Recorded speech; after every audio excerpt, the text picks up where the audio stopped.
vemos que Dios ordenó a Moisés hacer el tabernáculo, a edificar, a construir el tabernáculo.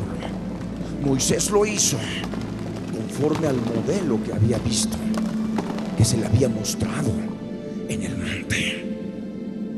Y por supuesto lo que tuvo que ver Moisés fue el templo del cielo, el lugar santísimo, el lugar santo, el atrio exterior. Y lo que hacía Moisés era justamente representar aquello en un aspecto físico. Ese aspecto físico era figura y sombra de las cosas celestiales, de las cosas espirituales. Y de esto recordamos lo que está escrito en Hebreos, en el capítulo 8, en el verso 5, los cuales, dice, sirven a lo que es figura y sombra de las cosas celestiales, como se le advirtió a Moisés cuando iba a erigir el tabernáculo, diciéndole: mira, haz todas las cosas conforme al modelo que se te ha mostrado en el monte. Amén. De tal manera que lo que hizo Moisés era un aspecto físico y correspondía a lo que él había visto en el monte, allí en el cielo, porque había visto el templo del cielo. Y lo que correspondía al templo del cielo era el tabernáculo. Lo que corresponde a tu rostro en el agua es tu rostro reflejado en el agua. Lo que corresponde a tu corazón del cuerpo físico es tu corazón del alma. ¿Me están entendiendo? Y eso también se aplica en lo que es el Israel terrenal, que están sujetos a la ley de Moisés, el pueblo de Dios, y nosotros como el Israel espiritual, sujetos a la ley del Espíritu. ¿Me entienden? De tal manera de que delante de Dios somos un solo pueblo, unos sujetos a la ley. ¿Y por qué el Señor ha determinado que ese pueblo siga conforme a la ley? Para que conforme a la ley pueda edificar el tercer templo.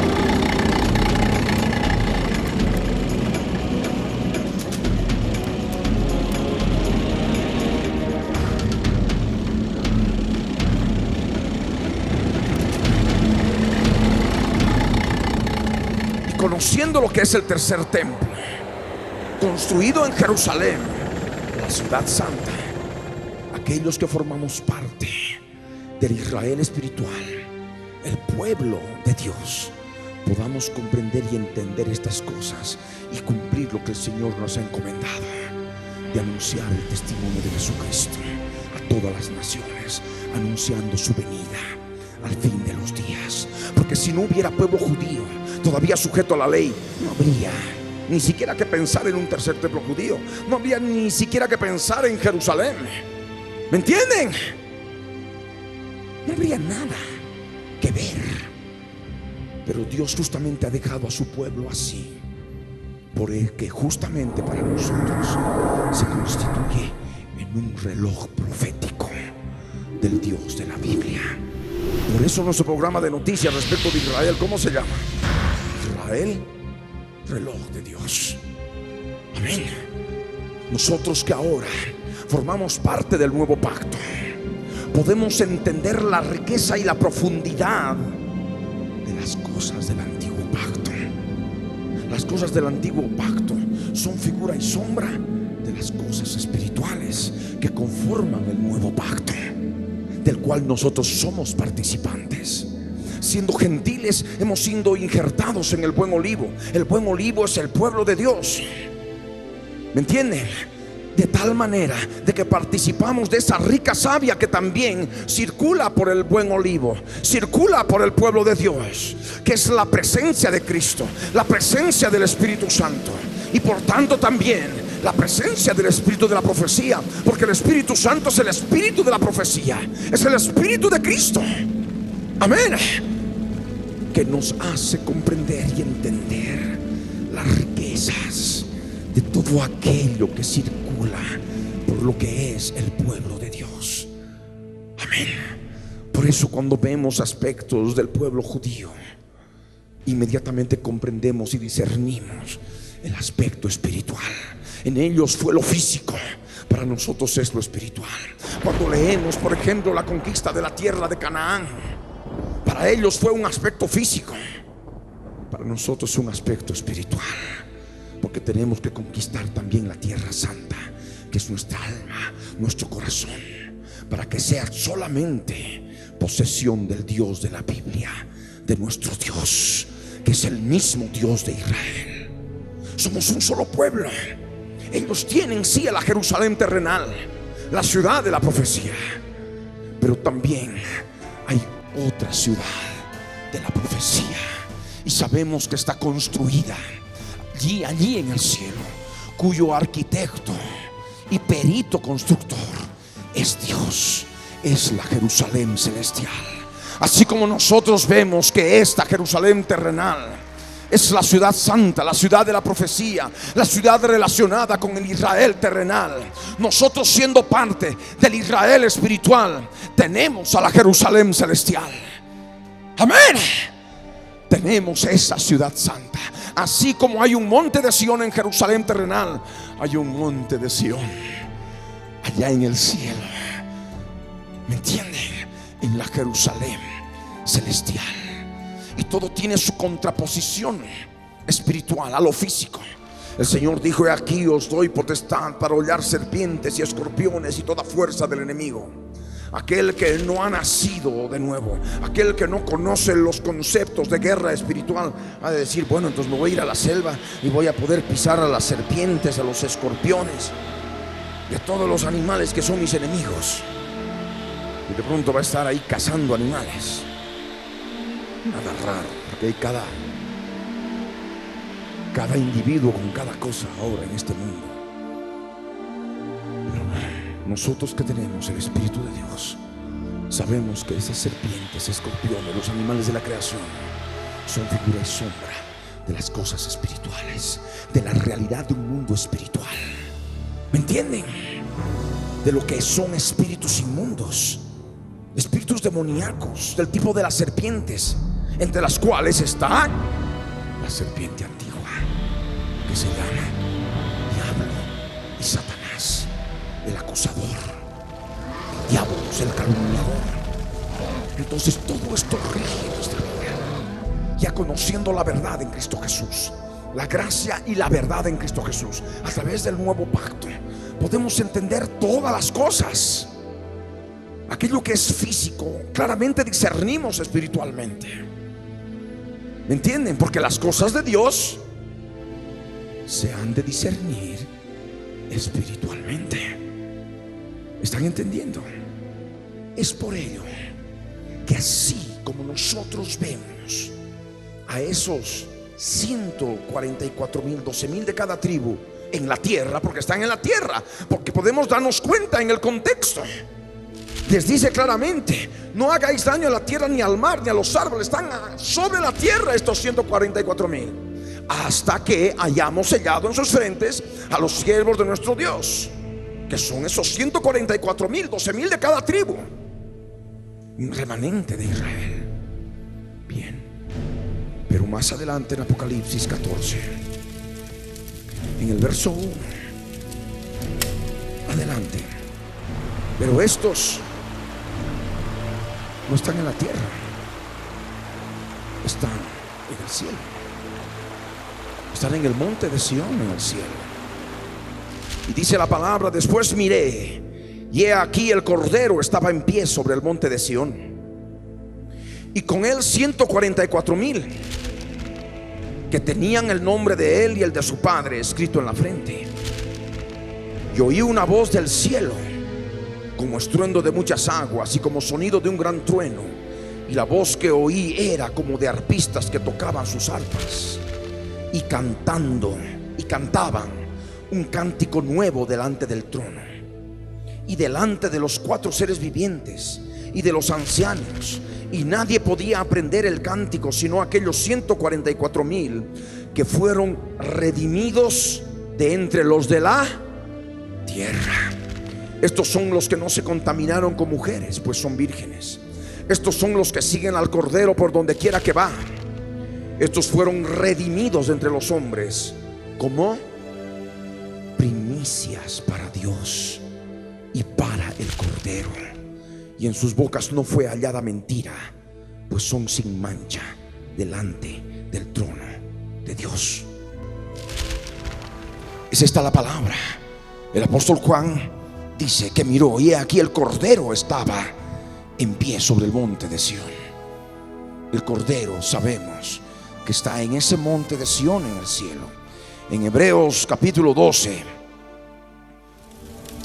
verso 22 al 24 nos dice: sino que os habéis acercado al monte de Sión, a la ciudad del Dios vivo, Jerusalén la celestial, a la compañía de muchos millares de ángeles, a la congregación de los primogénitos que están inscritos en los cielos, a Dios el juez de todos, a los espíritus de los justos hechos perfectos, a Jesús el mediador del nuevo pacto, y a la sangre rociada que habla mejor que la de Abel.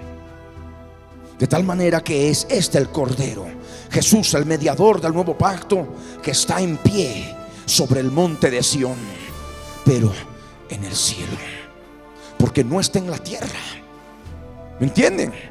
Porque todavía no se ha producido la segunda venida de Cristo. No, esto es en el cielo, porque los cánticos no son en la tierra, son en el cielo. Porque aquellos que cantan el cántico nuevo están delante del trono, y el trono está en el cielo. ¿Me están entendiendo? De tal manera que estos 144,000 son el reflejo del rostro de los otros 144,000 del rostro de esos 12,000 de cada tribu. Aquí no se mencionan los 12,000 de cada tribu. Ellos forman parte del Cordero, tienen el nombre de Él, el nombre de su Padre escrito en su frente. En cambio los otros están claramente identificados por el nombre de cada tribu. ¿Me están entendiendo? Hay otro aspecto. Aquí el apóstol Juan no dice que es una voz de la tierra, dice una voz del cielo, y son estruendo de muchas aguas. Y eso ocurre en el cielo, como sonido de un gran trueno. Eso solamente ocurre en el cielo, en el monte de Sión, en el cielo. Y dice: la voz que oí era como de arpistas que tocaban sus arpas. Esto es en el cielo. Y aquellos que cantan el cántico nuevo delante del trono están en el cielo, porque el trono está en el cielo. Y están delante de los 4 seres vivientes y de los ancianos. ¿Y dónde están los 4 seres vivientes y los ancianos? En el cielo. De tal manera que este monte de Sión no es en la Jerusalén terrenal. ¿En dónde es? En la Jerusalén celestial. Y dice la palabra: nadie podía aprender el cántico sino aquellos 144,000 que fueron redimidos de entre los de la tierra. Si estuvieran en la tierra, bueno, todavía tendrían que ser redimidos, y tendría que decir: ellos van a ser redimidos de la tierra. Entonces podríamos entender que están en la tierra, pero no, y están en el cielo. De tal manera que estos están allá en el trono y han sido redimidos de la tierra, han sido rescatados. ¿Qué significa redención? ¿Qué significa redentor? Sabemos de que el redentor es aquel que, viendo a una persona o varias personas esclavizadas por aquel que tiene los derechos para esclavizarlos, este redentor decide pagar el precio para traer libertad a aquellos que están esclavizados, y les trae, compra su libertad, de tal manera que, pagando pagando el precio de redención, vienen a constituirse en siervos del Redentor y no son más ya esclavos del esclavizador. ¿Están entendiendo? El esclavizador es Satanás. La causa de la esclavitud es el pecado, es el derecho legal. Y el Señor Jesús ha pagado el precio, su muerte en la cruz del Calvario y su sangre derramada en la cruz. Y mediante ese precio nos ha comprado para que seamos libres de la esclavitud del pecado y por ende de Satanás. Y venimos a ser siervos de nuestro Redentor, siervos del Señor Jesucristo. Y estos que están redimidos, que son redimidos de entre los de la tierra, son justamente primicias. Amén. Primicias de la redención. Y son características que cumple en el verso 4. Estos son los que no se contaminaron con mujeres. Algunos podrán decir entonces, el celibato es lo correcto, cuando sabemos que Dios ha instituido desde el principio el matrimonio. Porque de otra manera al hombre lo hubiera mantenido solo, al varón, y nunca hubiera creado a la mujer. Y el Señor dijo claramente: no es bueno que el hombre esté solo, le haré ayuda idónea para él. En ninguna parte de la Biblia, de Génesis a Apocalipsis, podemos de alguna manera poder comprender, entender de que el celibato personal, el celibato por un esfuerzo voluntario, humano o por orden de hombres, está apoyado o determinado por el Señor.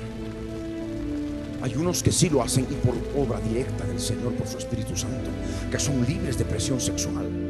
Y de ellos por supuesto tenemos el apóstol Pablo. Pero de pronto sabemos, conforme a la palabra, es que el hombre se case, cada uno tenga su propia mujer y cada mujer tenga su propio marido. Esto debido a las fornicaciones, a los pecados sexuales. De tal manera que dentro del matrimonio, lo que es el deber conyugal no provoca contaminación. Y esto es justamente lo que debemos entender y comprender al leer, tener claro al leer el verso 4. Estos son los que no se contaminaron con mujeres, es decir, aquellos que se mantienen en pureza delante del Señor. Siendo solteros, por supuesto, se mantienen en pureza. Siendo solteras también. Siendo casados, casadas, se mantienen en pureza dentro del matrimonio. Estos son los que no se contaminaron. Y dice, pues son vírgenes. Vírgenes en cuanto a lo que es pecado de tipo sexual, que no se constituye como tal dentro del matrimonio como deber conyugal. Y por supuesto, solteros y solteras, doncellas y solteros, siervos que se mantienen en esa pureza. Y dice por ello la palabra: estos son los que siguen al Cordero por donde quiera que va. El cuerpo obedece a la cabeza. Ahí está el cuerpo de Cristo, como hijo varón, formando parte del Cordero, como un varón perfecto. Amén. Es lo que dice la palabra. Estos fueron redimidos de entre los hombres como primicias para Dios. ¿Cuántos son las primicias? ¿Cuántos? 144,000. Durante mucho tiempo sí me he guardado esto. Veía como que de pronto iba, si esto lo compartí hace algunos años, esto iba a causar como que de pronto un cisma en el pueblo. Pero ha llegado el tiempo del Señor en que hay madurez como para poder entender que no es una enorme y prodigiosa multitud de millones que por el simple hecho de que me llamo cristiano, soy evangélico, como se le ha estado predicando durante todos estos años, van a estar de pronto en el arrebatamiento participando. Ese es un engaño. ¿Me entienden? Y por eso encontramos tanta gente en todo el mundo llevando su vida cristiana de una manera muy liviana. Dicen, sí, no, porque soy cristiano de la congregación, yo voy a ir, voy a ser arrebatado.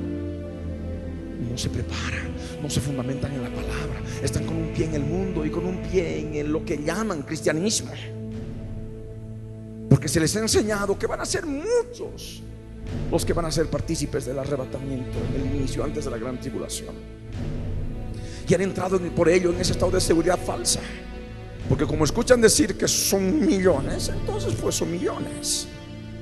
Y allí está el engaño. Pero en cambio ocurre algo, lo contrario, cuando sabiendo que son pocos, así como los atletas corren para llegar a la meta y ser los primeros, de la misma manera, para poder ser parte de esas primicias, hay que prepararse. Y eso permite mayor responsabilidad, mayor búsqueda del Señor, mayor limpieza de toda contaminación de carne y de espíritu, perfeccionando la santidad en el temor de Dios, participando en nuestra vida de todo el testimonio de Jesucristo, que es el espíritu de la profecía. Porque mediante el espíritu de la profecía podemos saber que cuando el Señor Jesús murió en la cruz del Calvario, allí hace casi 2000 años, venció a los principados y potestades y los exhibió públicamente, triunfando sobre ellos en la cruz. Por el espíritu de la profecía sabemos que es una realidad. Y cuando nosotros crucificamos la carne diariamente, cuando llevamos la cruz de Cristo en nuestra vida, crucificamos la carne con todas sus pasiones y deseos, tenemos el poder y la autoridad para exhibir públicamente a los principados y a las potestades, despojarlos de su poder sobre la obra que el Señor consumó en la cruz del Calvario hace casi 2000 años. Las cosas que han sucedido allá son para nosotros, para todo momento, en todo instante. Lo que fue, ya es. Y ese es el espíritu de la profecía. Mas estamos aquí en el Señor, conforme a su misericordia, para recibir esta palabra. Y sabemos de que en Bolivia habrá no sé cuántos, pero de entre todo el mundo, esas primicias van a ser redimidas de entre los hombres para Dios y para el Cordero, y van a ser 144,000. Hay algunos que dicen: ay no, entonces yo me desanimo, ya no, ¿qué? 144,000, ¿qué voy a hacer? Es porque hay pecado en su corazón y no quiere renunciar al pecado, porque sabe que todavía lleva muchas cosas que no quiere entregar. Pero aquel que tiene disposición de buscar al Señor, aquel que quiere verdaderamente servirle, por supuesto que ha de luchar, por supuesto que ha de llegar a la meta y ha de ser coronado. Amén. Ha de poder encontrarse con su Señor siendo parte de las primicias. Amén. Es la palabra. Y dice el verso 5: y en sus bocas no fue hallada mentira, pues son sin mancha delante del trono. Alguno podrá decir: es que hermano, he mentido, hermano, he hecho eso. Bueno, ahora lo sabes. Que el cristiano, por favor, deje de mentir, que deje de exagerar, porque en la exageración también está la mentira, está el engaño, la mentira, el arreglarlas con mentira. Dice la palabra: en sus bocas no fue hallada mentira, son sin mancha, sin contaminación delante de Dios. ¿Cómo podemos descontaminarnos? ¿Cómo podemos desmanchar nuestras vestiduras? Con la sangre del Cordero. Aquellos que están en la presencia del trono, dice, ellos le han vencido la sangre del Cordero y con la palabra del testimonio de ellos. ¿Cuál es el testimonio de ellos? El testimonio de Jesucristo. Y es más, inclusive menospreciando sus vidas hasta la muerte, algunos. Amén. Leemos otro aspecto de la palabra en el verso 9 de Apocalipsis 7. Ahí vemos esa gran multitud que justamente, y hemos creído en su momento que esa gran multitud es la gran multitud arrebatada. Pero ¿dónde están entonces aquellos que han muerto en las edades pasadas, desde Adán, Abel y tantos otros?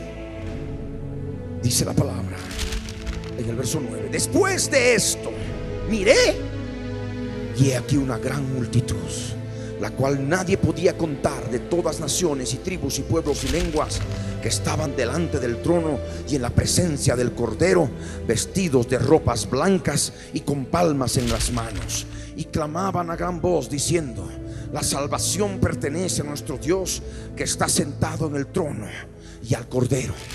En esa gran multitud están los resucitados, porque dice la palabra que los muertos en Cristo resucitarán primero.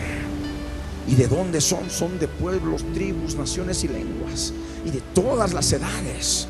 Pero también en esa gran multitud están las primicias.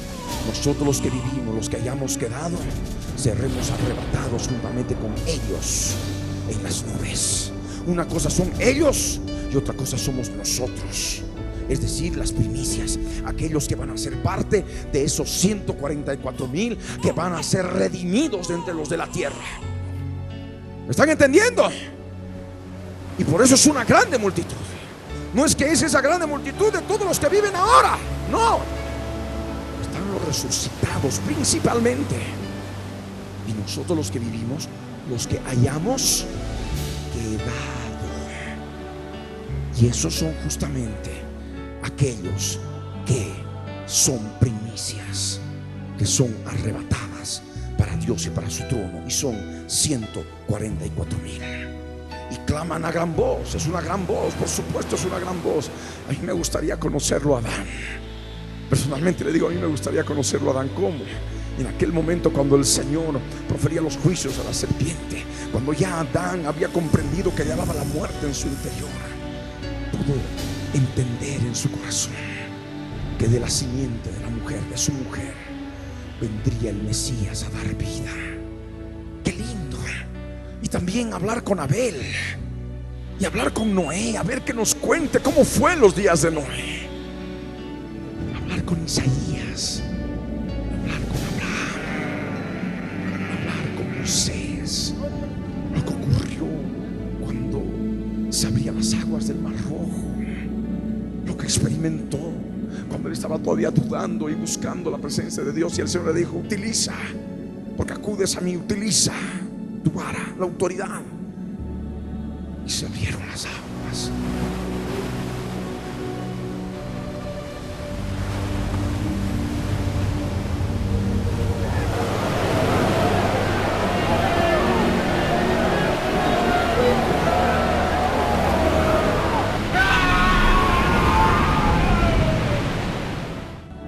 Hablar con Abraham, cómo le creyó a Dios.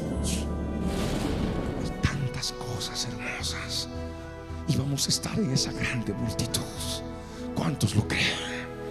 Si nos preparamos a tiempo, vamos a ser parte de esa grande multitud. Y vamos a estar juntamente con ellos diciendo: la salvación pertenece a nuestro Dios que está sentado en el trono y al Cordero. ¿Y cuándo ha de ser esto? Este día 1158.5. Para los que se quedaron, saben que tienen que esperar 1335 días para ver al Cordero, pero ya no como parte del cuerpo del Hijo varón, sino como la novia, como la esposa, para participar de las bodas del Cordero.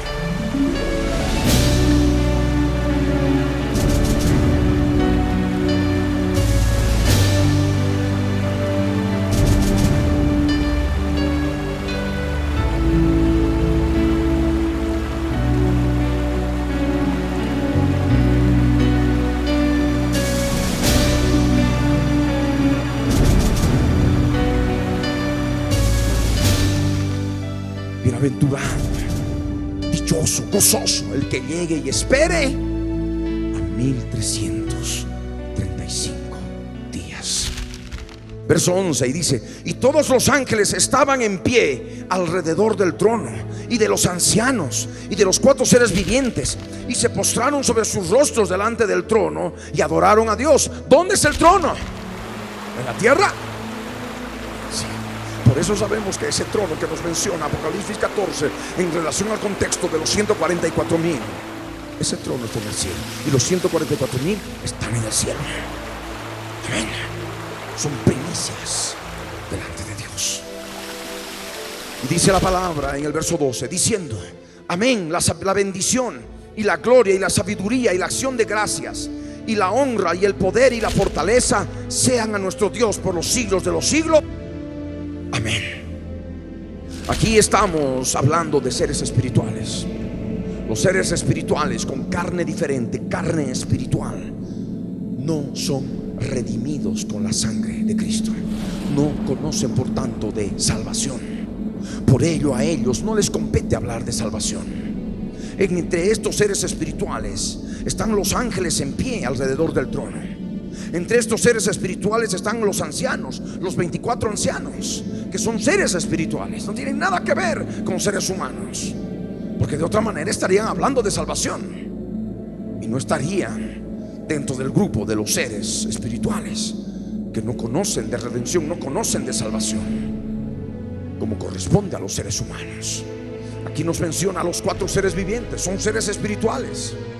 Y dice la palabra que se postraron sobre sus rostros delante del trono y adoraron a Dios, diciendo amén. Y en ningún momento de lo que sigue se menciona salvación. Mencionan bendición, la gloria, la sabiduría, la acción de gracias, la honra, el poder y la fortaleza. Pero no hablan de salvación, porque ellos no conocen de salvación. ¿Me entienden? Por eso tenemos el fundamento claro, más claro, en relación a que los 24 ancianos, como algunos hablan por ahí, que son parte de la iglesia de Cristo, que sí son los 12 apóstoles más otros 12 y no sé qué tantas tonterías. No son seres humanos redimidos. ¿Me entienden? Porque si fueran así, estarían en el grupo que hablan de salvación, y no hablan de salvación. El verso 13 dice: entonces uno de los ancianos habló diciéndome: estos que están vestidos de ropas blancas, ¿quiénes son y de dónde han venido? Yo le dije: Señor, tú lo sabes. Y él me dijo: estos son los que han salido de la gran tribulación y han lavado sus ropas y las han emblanquecido en la sangre del Cordero. Han salido de la gran tribulación. Cuando utilizamos el griego, ese pronombre de, eka, significa fuera de. Estos son los que han salido fuera de la gran tribulación. En alguna parte dice: y han tenido y no han recibido la marca en su frente o en sus manos, y no han adorado a la bestia ni a su imagen. ¿Dice eso? No dice eso. Para que puedan estar en el cielo es suficiente. Han lavado sus ropas y las han emblanquecido en la sangre del Cordero. Y por eso han salido fuera de la gran tribulación. ¿Y cuándo empezó la gran tribulación? En el momento que empieza el gran terremoto. El gran día de su ira ha llegado. La gran tribulación ha empezado. Y está el terremoto, resurrección. Empezó ya la gran tribulación. Y después de la resurrección, cuando ya terminó ese terremoto, ¿qué viene? Arrebatamiento. Estos son los que han salido fuera de la gran tribulación y han lavado sus ropas y las han emblanquecido en la sangre del Cordero. El verso 15 dice: por eso están delante del trono de Dios y le sirven día y noche en su templo. Y el que está sentado en su trono extenderá su tabernáculo sobre ellos. Ya no tendrán hambre ni sed, y el sol no caerá más sobre ellos, ni calor alguno, porque el Cordero que está en medio del trono los pastoreará y los guiará a fuentes de aguas de vida. Y Dios enjugará toda lágrima de los ojos de ellos.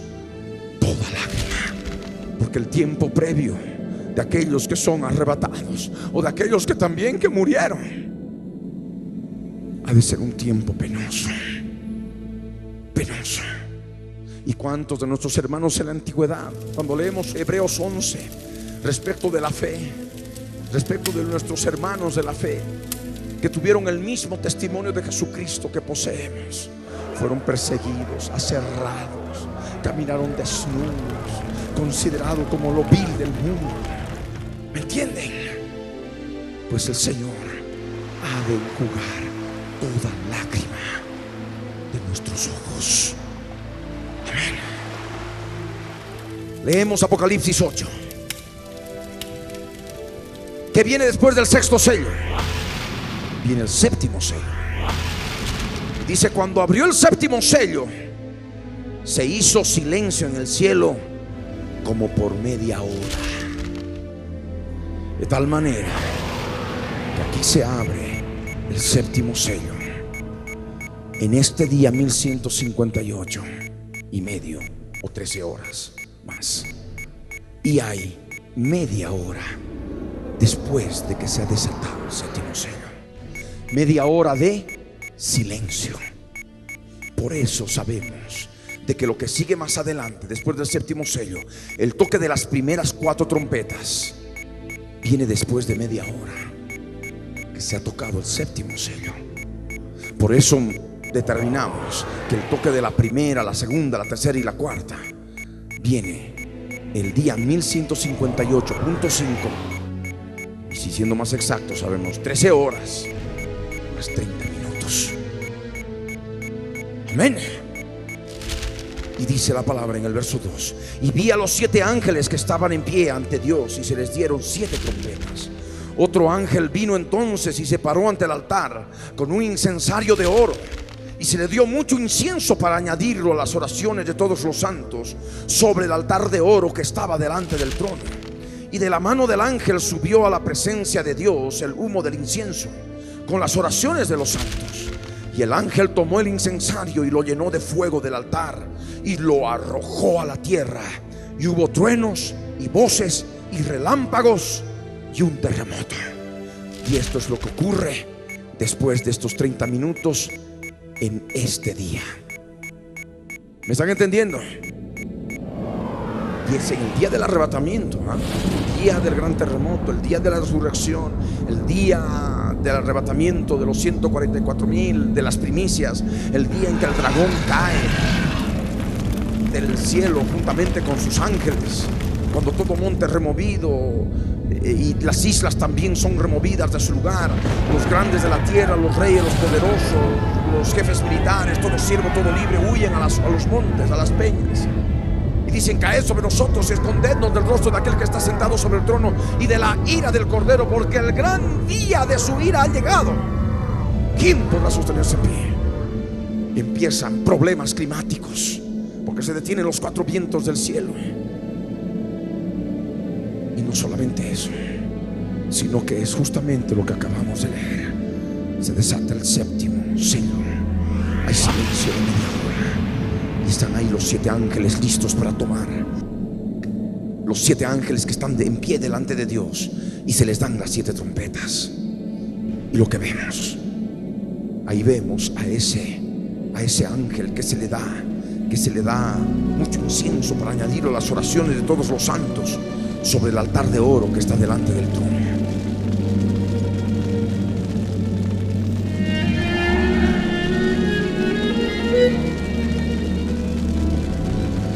De la mano del ángel sube a la presencia de Dios el humo del incienso con las oraciones de los santos.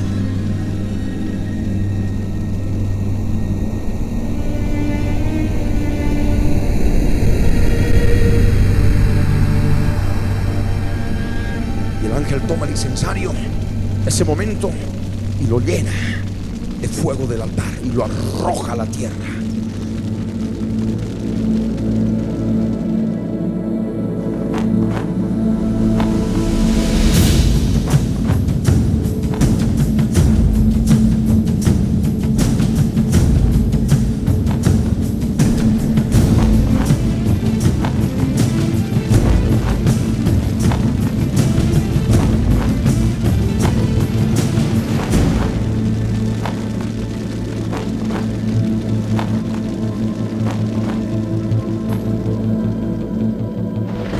Inmediatamente la tierra que hay truenos, voces y relámpagos sobre la tierra, y la tierra tiembla. Un terremoto.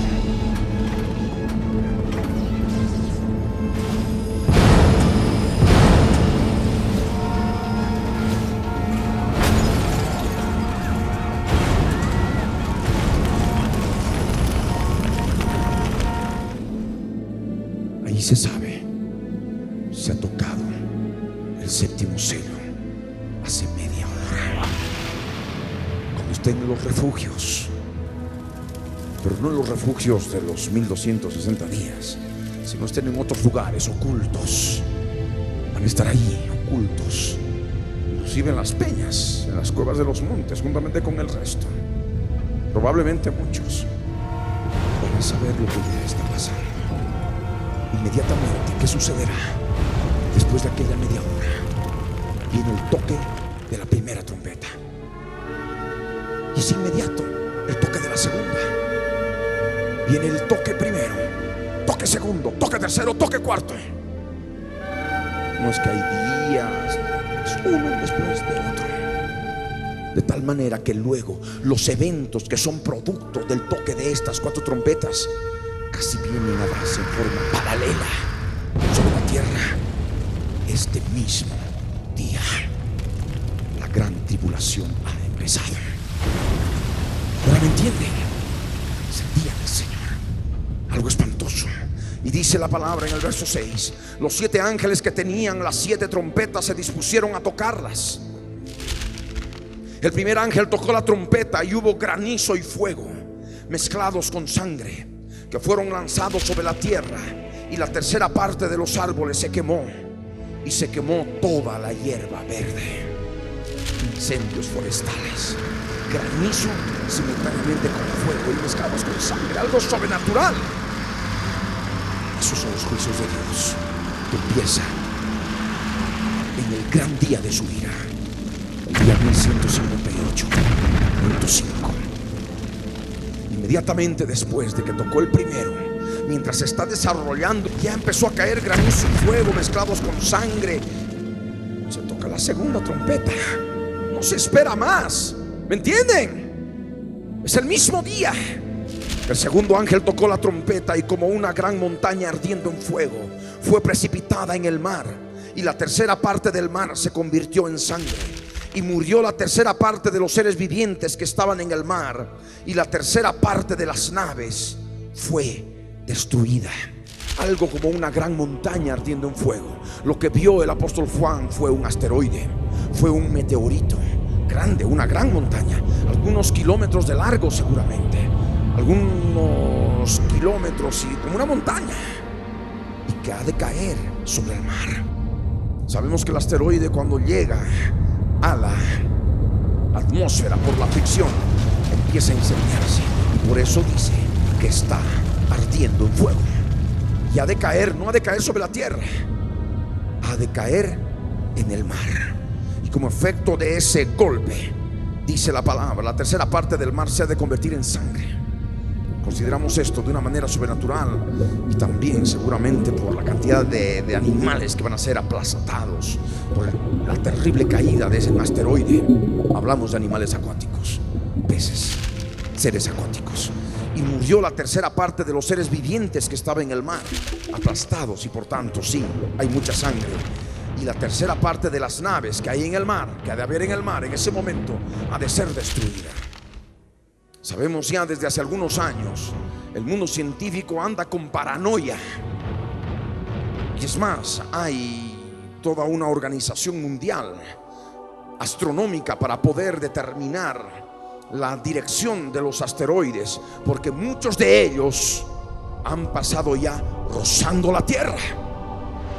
Y de esto está documentado, y lo van a poder leer en el libro del Cuerno Grande de Seattle, con días, con fechas específicas respecto de asteroides que han pasado ya muy cerca.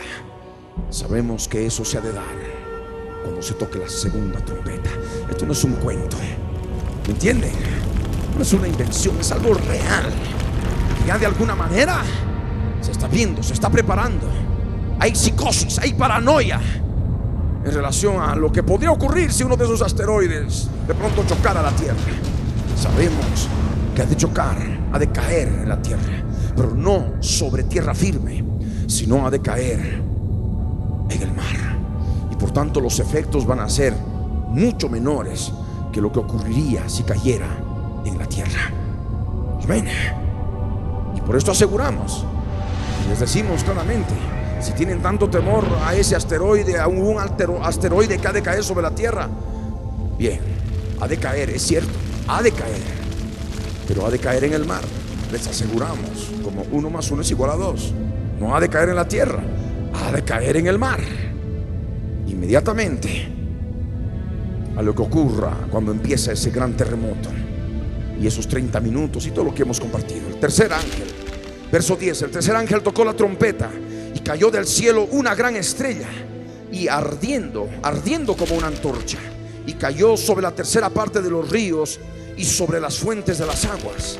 Y el nombre de la estrella es Ajenjo, y la tercera parte de las aguas se convirtió en ajenjo, y muchos hombres murieron a causa de esas aguas, porque se hicieron amargas.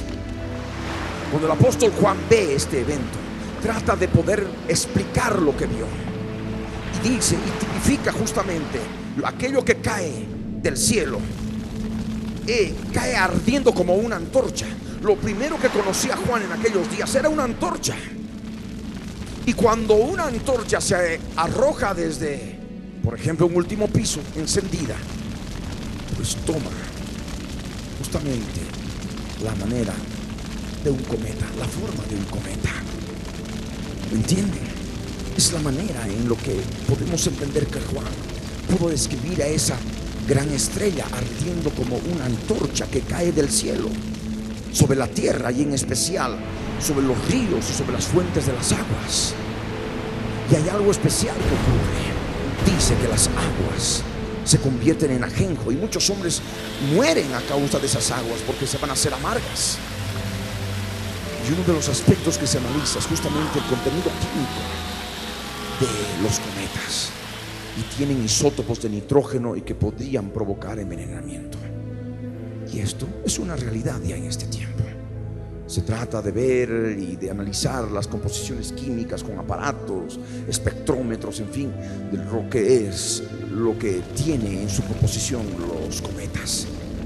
Sabemos también que ese mismo día ha de caer un cometa en la tierra, y las aguas se van a contaminar, van a hacer aguas venenosas, por lo cual aquellos hombres que ya estén saliendo, cuando ya hayan salido de las cuevas, para los días siguientes, antes del día 1230, que el cuerno grande entra al lugar santo, en este periodo salen de las cuevas y salen en dirección a las ciudades, tienen sed, encuentran ríos, encuentran agua para beber. Esas aguas, la tercera parte de la tierra, esas aguas están envenenadas. Amén. Forma parte de los juicios del Dios de la Biblia. Para ese tiempo ya no hay retroceso. Dice la palabra que muchos hombres van a morir, muchos hombres, muchos seres humanos, entre varones y mujeres, van a morir a causa de esas aguas, porque se van a hacer amargas. Y esa estrella recibe un nombre, y a ese cometa le podemos poner un nombre. Se llama ya, conforme a la Biblia, Ajenjo. Como al hombre de pecado, al hijo de perdición, lo llamamos el cuerno grande del macho cabrío, el cuerno grande de la cuarta bestia. Ya sabemos quién es él. Amén. El verso 12 dice: el cuarto ángel tocó la trompeta, y fue herida la tercera parte del sol, y la tercera parte de la luna, y la tercera parte de las estrellas, para que se oscureciese la tercera parte de ellos, y no hubiese luz en la tercera parte del día, y asimismo en la noche. Por ejemplo, tenemos 12 horas de luz. La tercera parte de esas horas de luz se va a hacer oscura, de tal manera que si amanece a las 6 de la mañana, a las 10 de la mañana todavía no ha de amanecer, ha de estar recién clareando. Van a ser todavía 4 horas de oscuridad. Se van a reducir los días. Es lo que entendemos por la palabra. Y en la noche también, si hay noche estrellada, en fin, no ha de haber luz en la tercera parte de la noche. No ha de haber luz, total oscuridad. Por eso entendemos de esta manera lo que el Señor ya nos habla para aquellos días. Y es lo que habíamos compartido en Mateo 24, verso 22. Si aquellos días no fuesen acortados, nadie sería salvo. Mas por causa de los escogidos, aquellos días serán acortados. Las horas de luz van a limitar a lo que se pueda hacer. ¿Me entienden? Y por lo tanto van a haber más horas de oscuridad. Y esto por efecto del poder de Dios. El verso 13, Apocalipsis 8, verso 13. Y miré y oí a un ángel volar por en medio del cielo, diciendo a gran voz: ¡ay! ¡ay! ¡ay de los que moran en la tierra a causa de los otros toques de trompeta que están para sonar los tres ángeles! Y es justamente acá, después de que se ha tocado la primera, la segunda, la tercera y la cuarta, viene ese ángel y dice: ¡ay! ¡ay! ¡ay! El primer ay con la quinta trompeta, el segundo ay con la sexta trompeta, el tercer ay con la séptima trompeta. ¡ay! ¡ay! ¡ay de los moradores de la tierra! Dice la escritura, de los que moran en la tierra a causa de los otros toques de trompeta que están para sonar los tres ángeles. Por eso sabemos que hay un periodo de tiempo. Por eso están para tocar, o sea, como que se frena. Vinieron uno detrás de otro, la primera, la segunda, la tercera y la cuarta trompeta, y de pronto se frena y dice un ángel: ¡ay!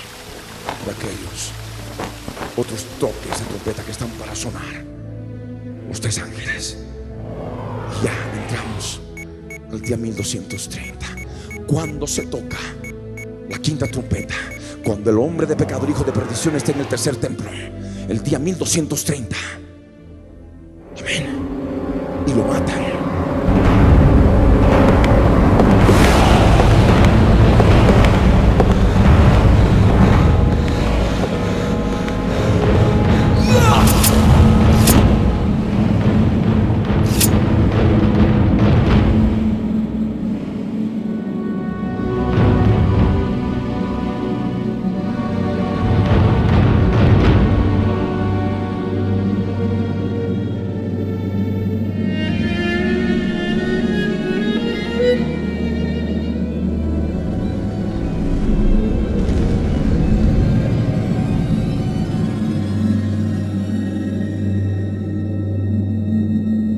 Su muerte es la base para que el Abadón sea libre.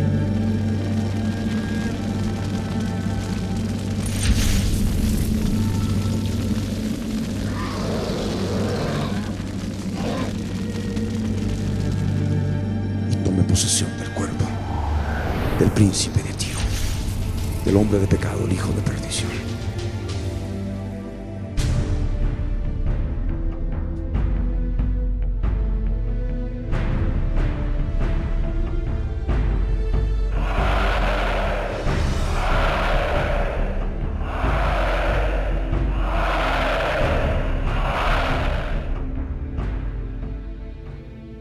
Vamos a ponernos de pie.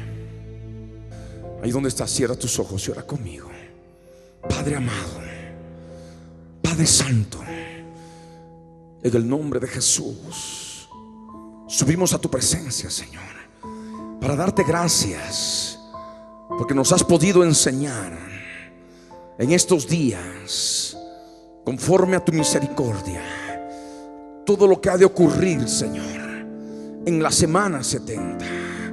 Aunque sea en forma resumida, pero podemos tener ya un conocimiento panorámico, Señor, global, de las cosas que vienen y de las que están por venir.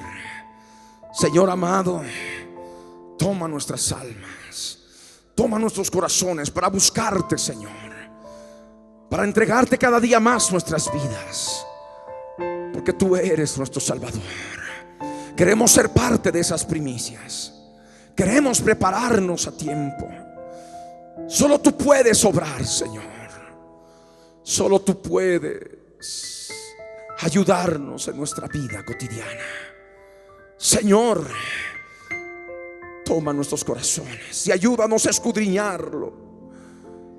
cada uno debemos escudriñar nuestro corazón, Señor, para saber lo que hay, a fin de limpiar de toda inmundicia, de toda contaminación de carne y de espíritu inmundo, Señor. Gracias te doy, Padre Santo. Gracias por este día, Señor.